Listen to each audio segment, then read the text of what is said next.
Whatever you do, wherever you go, I'll be watching you.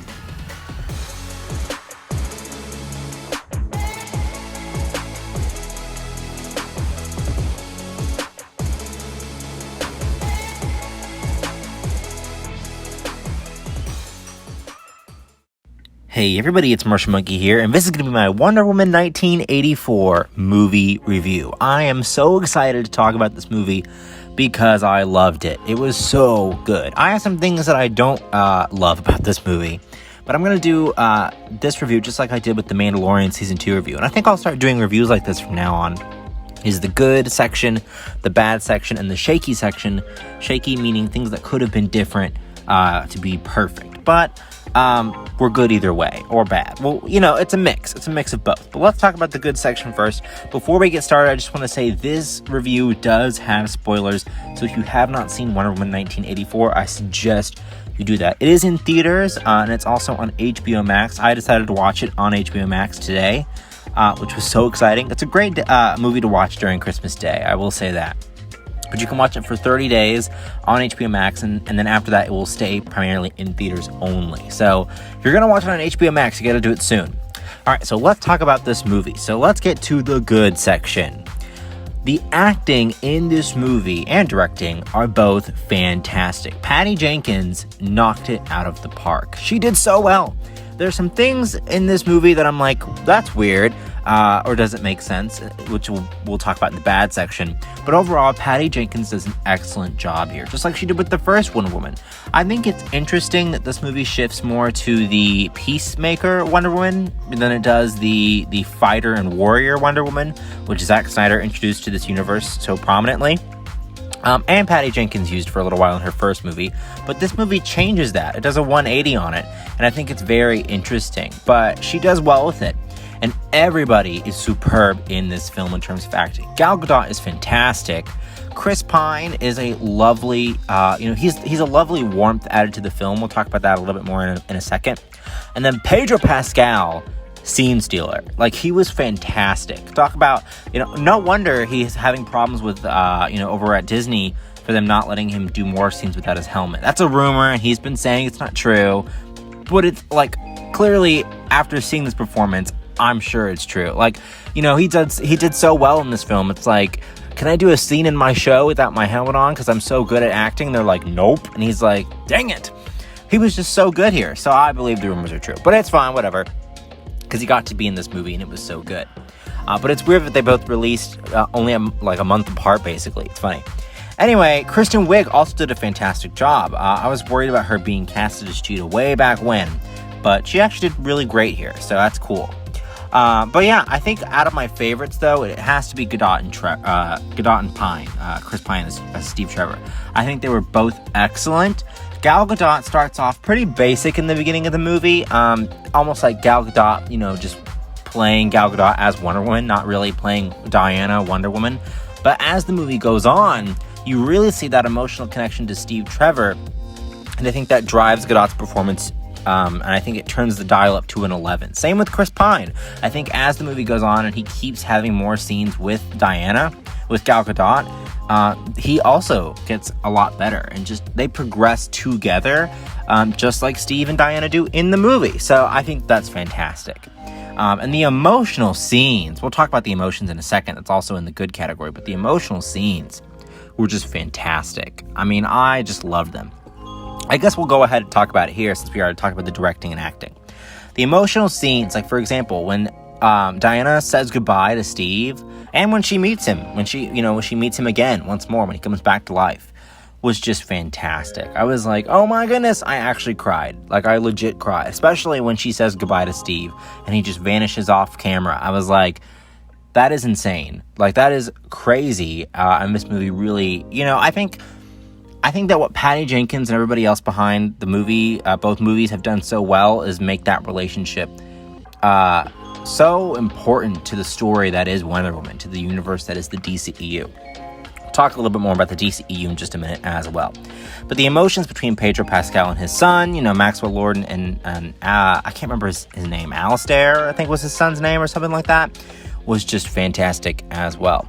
And then Cheetah, when Barbara has so many emotional scenes, just becoming Cheetah and losing her humanity, losing her emotions in general. When she sees that one, sleazy guy again, from the park, she sees him a second time, just losing that humanity and having that emotion was just phenomenal. It was so great. So I also have to say that was great as well. So the emotions are wonderful too.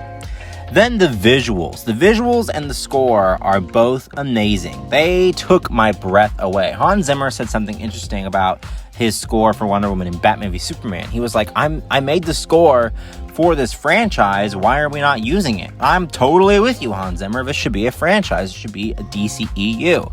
Again, we'll talk about that in just a moment in the bad section. But I love that he brought that point up because his score made the movie it elevated it. It heightened it to another level. I was like, wow.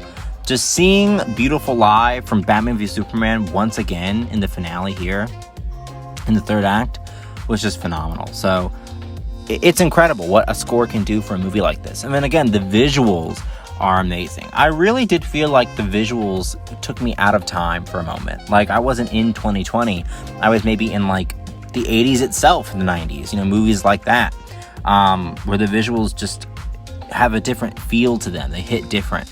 I know it's funny expression to use to describe it, but it's true. It hit different here. I really felt like I was watching a movie somewhere from, other than our time. It gave me a huge nostalgia factor, and I wonder if Patty Jenkins did that on purpose or if that's just how it came out. The Invisible Jet. I didn't like how the invisible jet was created. She, Diana was like, I'm just going to use my powers that, Zeus had to make Themyscira invisible, and I'll make the jet invisible. I was like, that's weird. Also, the jets would not be able to fly. I thought they were breaking into an airport, to steal the planes, but then I didn't see, a huge airstrip. I just saw, a bunch of planes, because usually you have, a hangar, right? If it's, one of those older airports, you'll have a hangar or something like that. Well, I guess even at small airstrips, they have hangars too. But these weren't even in hangars. So I was like, is this a Smithsonian? And it was. And I was like, no way those planes would actually fly. But it did. It's fine. But, so I didn't like how they created the invisible jet. But once they got it in the air and they were flying through the fireworks like we saw in the trailers, fantastic. So good.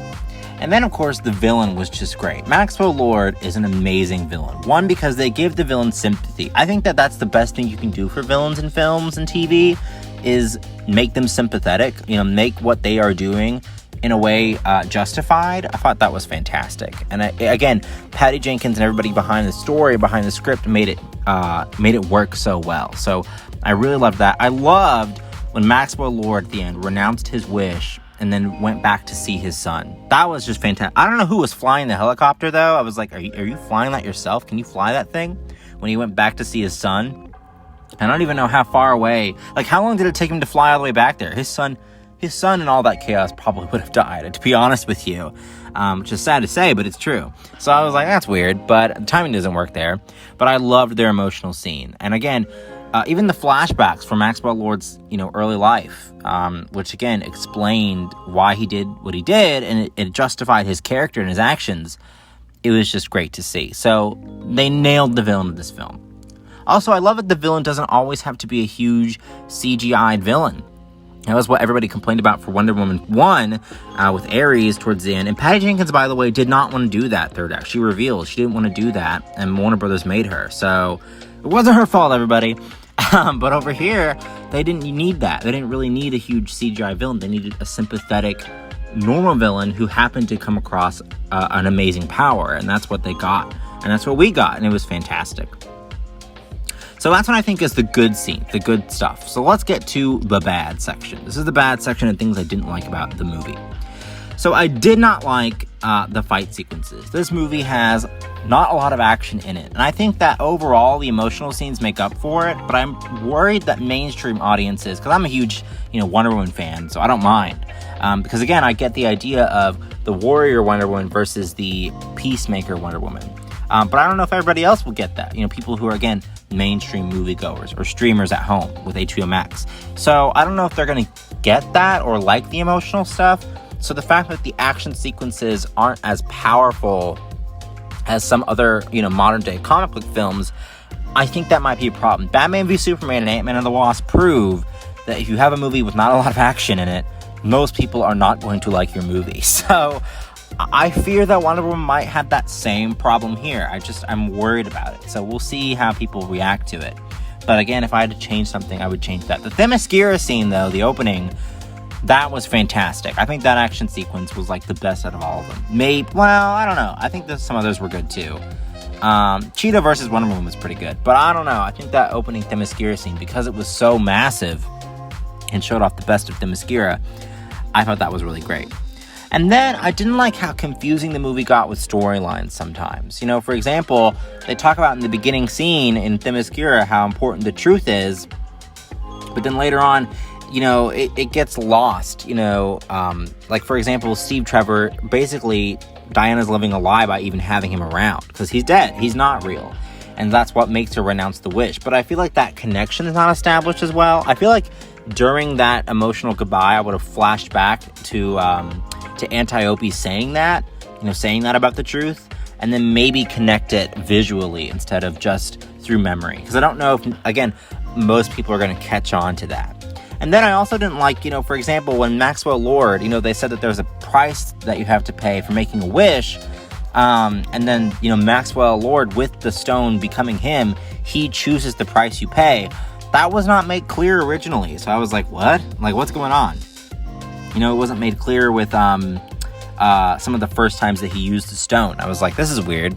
So I didn't get that either. And then, of course, the stone being explained, I didn't love so much either. Like, it worked. The explanation did. But I felt like the explanation at times was a little too complicated. I don't know. Like, in certain times it was, certain times it wasn't. I just thought, you know, it was weird. And then Steve Trevor coming back on somebody else's body, which is also weird. I didn't think you needed that, because you could just bring Steve back, you know, from thin air. He could just fade in and be like, I'm alive again. Why did you have to use that entire, you know, the body of the other guy? It was just awkward. And then I'm like, Diana, did you, like, you know, get down and dirty with that guy who's like, Steve is just borrowing his body? Ew. So I just thought that too was a little like wonky and wasn't necessary.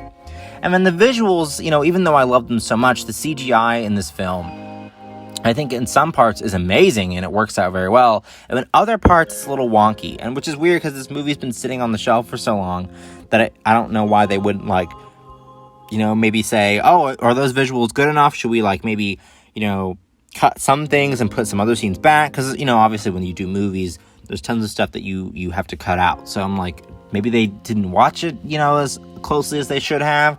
Or maybe they just didn't have the budget necessary. But then again, you know, the budget matches a lot of other Marvel films that have come out, and Marvel's CGI is so great. Well, not all the time, but like most times it's pretty good. But again, here, it just seemed weird to me. So, in certain scenes, not all of them, but in certain ones. And then, you know, I was going to talk about this in the shaky section, but I'll just bring it up here, because I want to put it in the bad section after all. The Lasso of Truth, to me, just seems so weird. I'm like, so it just basically does whatever it wants. Like, you know, it's just alive, right? It has a mind of its own. That's weird. And then I didn't like how it could, like, wrap onto bullets or deflect them. I was like, that's wrong. She could have just used her bracelets the entire time, you know? And then they got rid of the sword and shield, again, because they wanted to do the more peaceful side of Wonder Woman, like in the comics. So that was a little, you know, I understand that why they got rid of those, but again, she has the bracelets, so why is she using the lasso to deflect bullets? And then the lasso can show you the truth from, like, the past. Weird. I don't know why it does that here, because it doesn't usually. You know, and then it helps her fly, which doesn't make sense either. What do you know, when she was, like, lassoing the air, I was like, what are you lassoing onto to get into the air? That was weird.